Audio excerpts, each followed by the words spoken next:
میرے دوستوں عزیزو، اسلام کی غیبی تائید کا ایک بڑا حصہ خواب اور منام ہے۔ اسلام کی غیبی تائید کا ایک بڑا حصہ خواب اور منام ہے۔ اس سے نہ ہو جیسے خواب 46واں جز اور حصہ ہے وہی کا نبوت کا، تو پھر آپ سوچیے کہ یہ خواب اتنی بڑی تائید ہے، لیکن بعض لوگ ہوتے ہیں جو ان خوابوں کی تعبیر تک بھی نہیں پہنچ پاتے، حالانکہ وہ خواب ہدایت کے لیے اسلام و حجت کے واسطے ہو، اور جو لوگ متقی ہوتے ہیں خواب ان کے لیے رہبری کا ذریعہ بن جاتا ہے، اور جو لوگ فاسق و فاجر ہوتے ہیں ان کو بھی اللہ تعالیٰ رہبری کر دیتے ہیں، مگر وہ اس کو اغلاق الاحلام کہہ کر ابغاث الاحلام کہہ کر ڈال دیتے ہیں کہ اس کو کوئی برکت نہیں۔ یوسف علیہ السلام نے بادشاہ کے خواب پر سارے ملک کو قحط سے بچا دیا۔ آدمی سے دیکھا، آدمی سے دیکھا، اچھا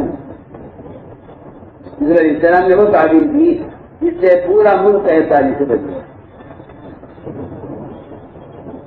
تو خواب کی 46واں حصہ ایسے نہیں ہے، بلکہ چاہیے کہ آدمی اپنا خواب کسی دوست کو یا کسی عالم کو سنائے۔ مدینہ مرکز بیجاپور.com۔ اللہ تعالیٰ خوابوں کے ذریعے سے بہت رہبری فرماتے ہیں۔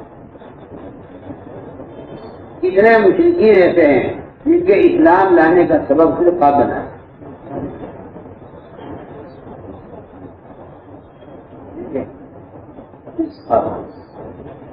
اس کی کیا وجہ ہے؟ جب ایک علاقے میں دعوت کا فریضہ ادا کیا جاتا ہے تو اس کا اثر اغیار پر، اس کا اثر تمام اقوام پر، اور اس کا اثر تجار پر بھی اس کا اثر پڑتا ہے، اور وہ خوابوں کے ذریعے سے رہبری کی جاتی ہے۔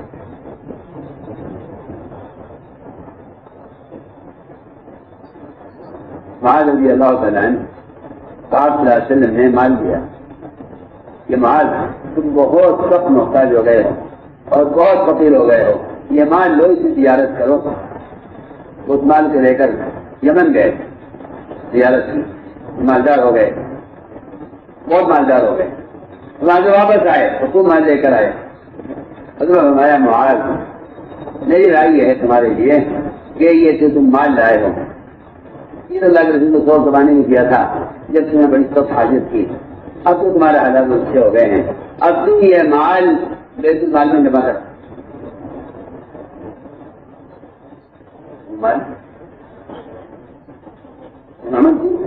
میرا مال ہے کہاں؟ ہاں ٹھیک ہے، مگر اللہ کے رسول کو زمانے میں دیا تھا، نہیں رائے یہ ہے کہ تم یہ مال بیت المال میں جمع کر۔ انہوں نے کر دیا۔ حضرت معاذ گئے، رات کو سوئے، خواب میں دیکھا کہ ایک بہت گہری آگ ہے اور بہت پھیلی ہے، اور معاذ اس میں گر رہے اور عمر انہیں پکڑ کے کھینچ رہے۔ صبح آئے کہ ہاں ہاں ہاں عمر یہ لو مال، کیا ہوا؟ معاذ کو منع کر رہے تھے کہ نہیں جی آج ہمیں خبر آپ نے کیا خواب ہے۔ اللہ تعالیٰ تقوی کی اعلیٰ سطح بھی آج کے ذریعے سے الہام فرماتے ہیں۔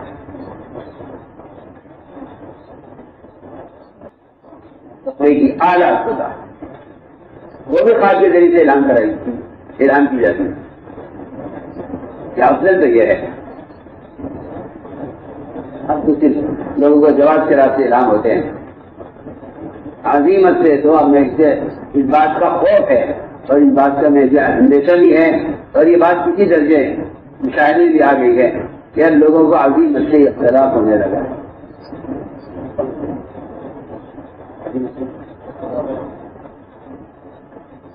عظیمت سے اختلاف دین کے انحطاط کا سبب ہے۔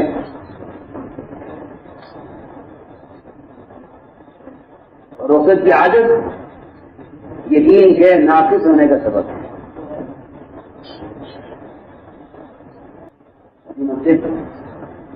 اختلاف کیا ہے؟ دین کے انحطاط کو.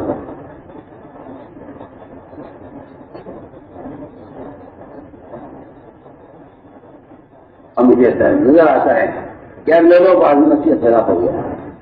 اختلاف اس لیے ہو گیا کہتے بھائی عوامی کی صدر نہیں، حالانکہ ہم کہتے ہیں عظیمت استعداد پیدا کرنے کے لیے ہوتی ہے اور رخصت استعداد ضائع کرنے کے لیے ہوتی ہے.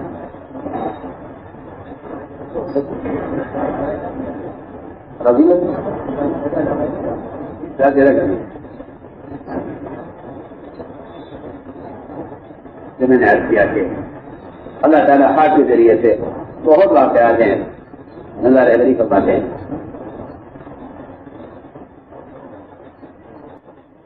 اور اللہ تعالیٰ بعض اپنے نیک بندوں کے عاشقوں کو، اللہ اپنے بعض نیک بندوں کے عاشقوں کو ان کی وفات کی خبر پہلے دے دیتے ہیں تاکہ وہ ذہنی طور پر اس کے لیے تیار ہو جائیں.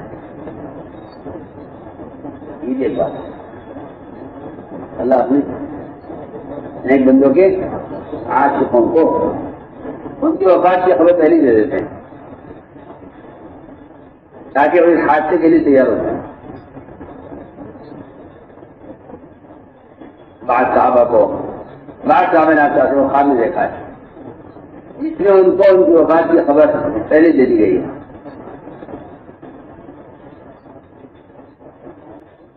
چنانچہ صحابہ کرام کا شہداء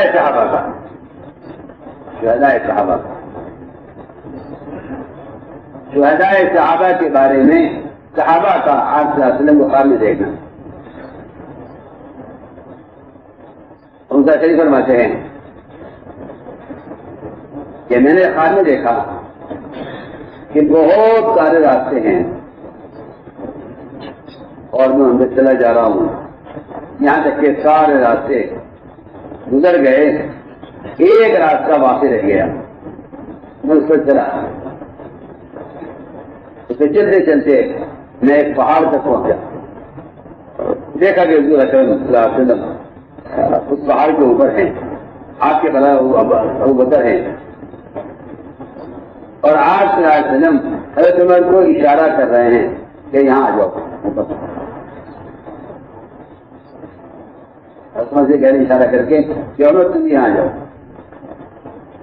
میں نے خواب دیکھتے ہی کہا انا للہ و انا الیہ راجعون. اس کا مطلب ہے کہ خدا کی قسم حضرت عمر کی وفات ہو. آپ کو میں نے یہ تعبیر دے دی فوراً کہ انہیں کی وفات ہو گئی ہے.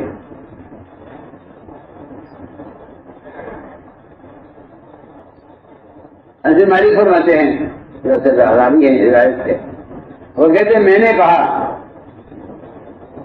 ان کا صحیح سے کہ کیا تم حضرت کو لکھنے دیتے حضرت عمر کو کہ میں نے آپ کے بارے میں یہ خواب دیکھا ہے.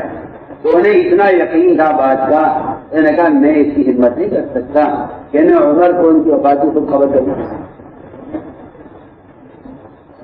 عمر کو ان کی وفات کی خود خبر کروں، میرا تو دل نہیں چاہتا ہے. ایک روایت میں ہے کسی نے سل کہتے ہیں کہ عثمان بن عفان رضی اللہ تعالیٰ عنہ رات کو سوئے، اس رات میں، اس دن کی رات میں جس دن کو شہید کیا گیا ہے، جہاں سے نیند سے اٹھے اور ہمارے لوگوں سے عثمان رضی اللہ تعالیٰ عنہ نے کہ اگر لوگ میرے بارے میں یہ نہ کہتے کہ عثمان فتنے کی تمنا کر رہا ہے، یہ فتنہ ہو تو میں تمہیں خواب سنا دیتا. ہم نے کہا کہ اللہ تعالیٰ آپ کو درست رکھے، آپ ہمیں بتائیے تو صحیح. اور ہم وہ لوگ نہیں ہیں، ہم ان میں سے نہیں ہیں جو لوگ باتیں بنا رہے ہیں آپ کے خلاف، ہم ان میں سے نہیں ہیں، ہم وہ بات نہیں کہیں گے جو لوگ کہہ رہے ہیں. فرمایا کہ میں نے رات حضور اکرم صلی اللہ علیہ وسلم کو خواب میں دیکھا ہے. آپ نے فرمایا کہ عثمان تم ہمارے ساتھ جمعہ کے دن ہمارے ساتھ ہو.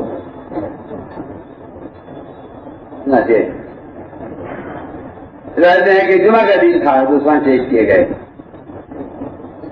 حضرت فرماتے رضی اللہ تعالیٰ عنہ کہ عثمان رضی اللہ تعالیٰ عنہ صبح اٹھے تو خواب بیان کیا اور فرمایا کہ میں نے رات دیکھا ہے حضور اکرم صلی اللہ علیہ وسلم کو، میں اے عثمان تم افطار ہمارے پاس کرنا، آج تم افطار ہمارے ساتھ کرو۔ ہندوستان شہادت کے دن روزے سے تھے، اسی دن عثمان کو شہید کیا گیا۔ ایک روایت میں ہے مسلم ابی سعید عثمان بن عفان کے آزاد کردہ غلام میں فرماتے ہیں کہ عثمان بن عفان رضی اللہ تعالیٰ نے اس دن 20 غلام آزاد کیے، 20 غلام آزاد کیے، اور حضرت عثمان رضی اللہ عنہ نے اپنی زندگی میں ہمیشہ لنگی باندھی ہے، شلوار کبھی نہیں پہنی، لیکن ان کو اتفاق کے بعد انہیں یقین تھا کہ آج انہیں شہید کیا جائے گا، چنانچہ انہوں نے شلوار منگوائی اور اس کو اچھی طرح مضبوط کر کے باندھا۔ ہر ایک اس سے پہلے انہوں نے اسلام نے نہ زمانے جاہلیت میں کبھی شلوار نہیں پہنے، ویسے لنگی پہنی، اس لیے کہ تاکہ اس کو شہید کیا جائے تو صدر نہ کرے۔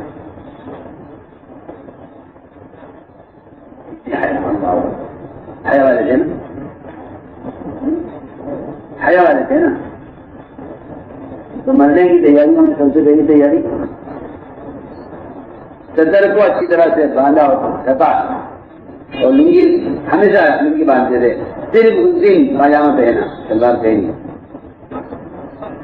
اور فرمایا کہ میں نے رات خان نے دیکھا ہے ابو بکر عمر رضی اللہ عنہما کو آپ صلی اللہ علیہ وسلم کے ساتھ۔ ان لوگوں نے کہا مجھ سے کہ عثمان صبر کرو، اس لیے کہ تم اگلی رات افطار ہمارے ساتھ کرو گے۔ اور عثمان رضی اللہ یقین ہو گیا، عثمان رضی اللہ نے قرآن منگوایا اور قرآن کو اپنے آگے کھول کر رکھا، اور اس حال میں شہید کیا گیا کہ قرآن عثمان کے سامنے پورا ہوا تھا۔